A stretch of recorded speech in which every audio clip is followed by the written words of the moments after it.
चलो आज देख लेते हैं एनसिस मैक्सवेल सॉफ्टवेयर में कैसे डिजाइन किया जाता है। मेश लूप किस तरीके से डिजाइन किया जाता है, किस तारीख का लेंथ लेना चाहिए, कैसे डिजाइन करना है, वो हम लोग धीरे धीरे सीखते जाएंगे। एनसिस सॉफ्टवेयर में डिजाइन करने के लिए सबसे पहले जरूरत होगा न्यू पेज, मतलब नया प्रोजेक्ट, नया पेज। इस काम के लिए हम लोग को पहले लेफ्ट कॉर्नर में फाइल चूज करने के लिए उधर मिलेगा न्यू पेज और न्यू प्रोजेक्ट। तो उधर से न्यू प्रोजेक्ट हम चूज कर लेंगे। तो न्यू प्रोजेक्ट चूज करने के बाद हम लोग को डिजाइन सिलेक्शन करना होगा, मतलब कहाँ कैसे डिजाइन करना है। वो मैक्सवेल का 2D हो सकता है, 3D हो सकता है और दूसरा डिजाइन भी हो सकता है। तो आज हम 3D के लिए बात कर रहे हैं। आप लोग 2D भी चूज कर सकते हैं। जैसा डिजाइन आप लोगों को जरूरत है ऐसा डिजाइन आप लोग कर सकते हैं। तो उसके बाद क्या करना पड़ेगा, उसके बाद ऊपर में हम लोगों को टूल्स बार मिलेगा। तो उधर से क्लिक करना होगा। 3D चाहिए, रेक्टेंगुलर चाहिए, स्क्वायर चाहिए, वायर शेप चाहिए, कैसा चाहिए, जिस टाइप का जरूरत है उसी टाइप का आप लोग चूज करने से वो आप लोग को पहले वो पेज में दिखाई देगा। उसके बाद आप लोग को जैसा डिजाइन करना है वो आप लोग कर सकते हैं। टूल्स के अंदर जितने सारे शेप्स है उसी को यूज करके।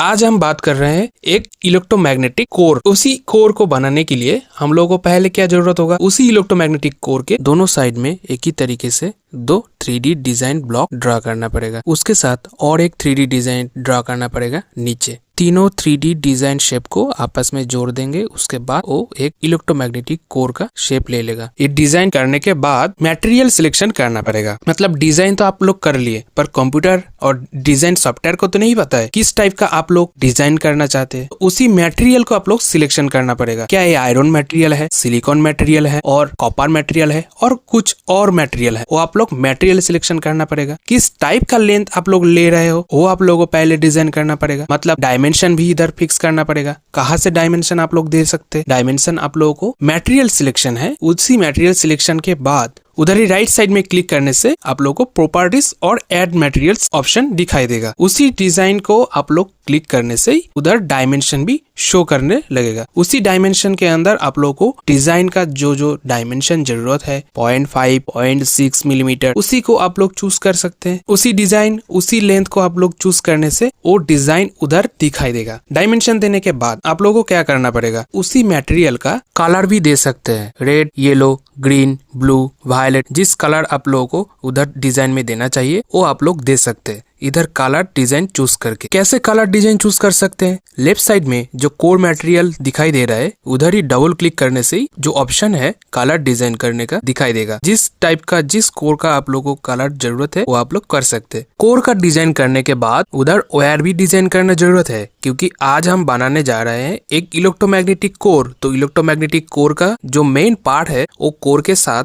वायर भी तो है। तो ऊपर में जो टूल्स है उसके अंदर जितने सारे शेप्स है, स्क्वायर, रेक्टेंगल और वायर शेप्स भी है, उधर से वायर शेप्स को चूज करके इधर वायर भी डिजाइन करना होगा। वायर को कैसे डिजाइन करना है वो आप लोग सभी जानते हैं। जो राउंड शेप है उसी को घुमा के वो वायर डिजाइन देना चाहिए। तो उसी वायर को डिजाइन करने के बाद उसी वायर मटेरियल का भी सिलेक्शन करना पड़ेगा। वो कॉपर होगा क्या एल्यूमिनियम होगा वो भी सिलेक्ट करना पड़ेगा। उसके बाद उसका कलर भी देना होगा। उसके बाद उसका भी मेश एनालिसिस भी करना होगा। जो मेश होता है मेश एनालिसिस करना पड़ेगा। क्यों मेश एनालिसिस करना पड़ेगा, क्योंकि वो जो मटेरियल हम लोग चूज किए उसके साथ डिजाइन 2D और 3D भी हो सकता है। उसके साथ मैक्सवेल इक्वेशन भी रह सकता है। डायरेक्टली कंप्यूटर को जो 3D डिजाइन है और इक्वेशन है उसको सॉल्व करना नहीं आता है। उसी मटेरियल के अंदर किस टाइप का करंट फ्लो होगा, किस टाइप का वोल्टेज अप्लाई होना चाहिए, किस टाइप का प्रॉपर्टीज और उसका कैरेक्टरिस्टिक्स होगा, वो सब कुछ छोटे छोटे पार्ट में डिवाइड करके मेश एनालिसिस किया जाता है।